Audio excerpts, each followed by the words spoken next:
नमस्कार दोस्तों, स्वागत है इस चैनल में। आज नवरात्रि का पहला दिन है और इस खास मौके पर हम बात करेंगे माँ दुर्गा के पहले स्वरूप माँ शैलपुत्री की। ये सिर्फ कहानी नहीं बल्कि एक ऐसी शक्ति की बात है जो हमें स्थिरता और शुरुआत का रास्ता दिखाती है। चलो माँ के इस कहानी की यात्रा में गोता लगाते हैं।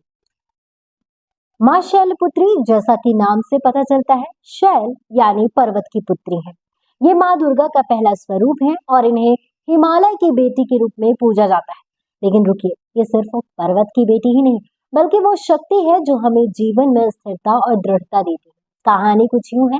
माँ शैलपुत्री का जन्म राजा हिमालय के घर हुआ था। पिछले जन्म में ये सती थी जिन्होंने अपने पिता दक्ष के यज्ञ में अपने पति शिव का अपमान सहन ना करके अग्नि में खुद को भस्म कर लिया था। लेकिन माँ की शक्ति कभी खत्म नहीं होती। वो फिर से हिमालय के घर शैलपुत्री के रूप में प्रकट हुई ताकि शिव को फिर से पति के रूप में प्राप्त करें। इनका वाहन है सफेद बैल और ये कमल पर विराजमान रहती हैं। इनके एक हाथ में त्रिशूल और दूसरों में कमल का फूल है। ये प्रतीक है शक्ति और शांति की संतुलन के।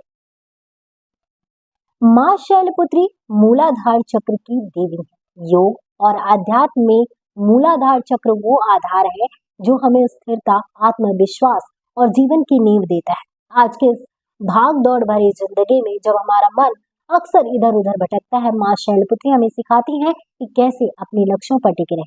क्या आप जानते हैं कि माँ शैलपुत्री को चंद्रमा की देवी भी माना जाता है? यानी ये हमारे मन और भावनाओं को नियंत्रित करने की शक्ति देती है। तो अगर आपका मन अशांत है या आप किसी नई शुरुआत की सोच रहे हैं तो माँ शैलपुत्री की पूजा आपके लिए बेस्ट है। माँ शैलपुत्री की पूजा बहुत आसान है, लेकिन हम इसे थोड़ा हट के कर सकते हैं। मंत्र है ओम देवी शैलपुत्री नमः की 108 बार जाप करें। माँ को देसी घी और शुद्ध शहद का भोग लगाएं, ये उनकी फेवरेट चीज़ें हैं। पूजा के बाद 5 मिनट मेडिटेशन करें और अपने मूलाधार चक्र को जागृत करने की कल्पना करें। बस आंखें बंद करें, हिमालय की शांति को महसूस करें और माँ से अपने लक्ष्यों के लिए स्थिरता मांगें। और हाँ, माँ को सफ़ेद फूल चढ़ाएं क्योंकि ये उनके पवित्र स्वरूप को दर्शाते हैं।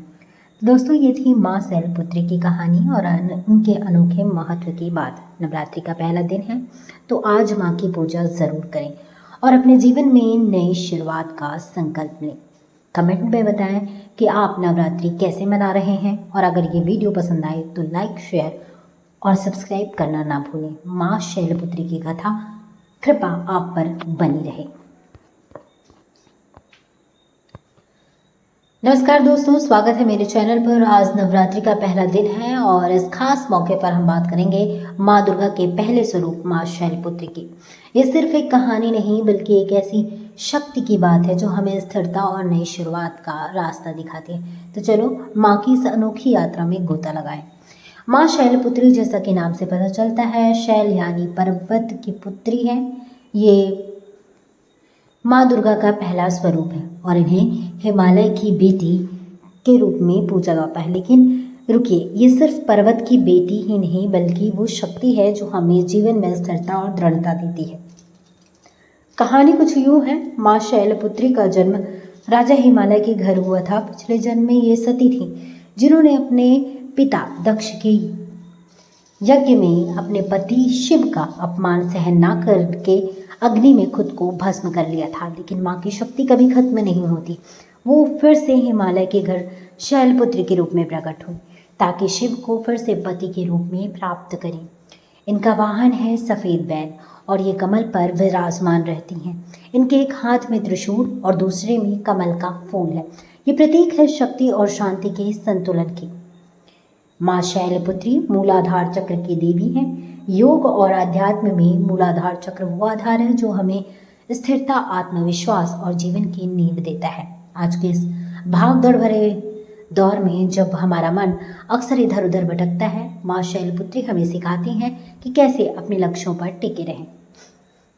क्या आप जानते हैं कि माँ शैलपुत्री को चंद्रमा की देवी भी माना जाता है? यानी ये हमारे मन और भावनाओं को नियंत्रित करने की शक्ति देती है। तो अगर आपका मन अशांत है या आप किसी नई शुरुआत की सोच रहे हैं तो माँ शैलपुत्री की पूजा आपके लिए बेस्ट है।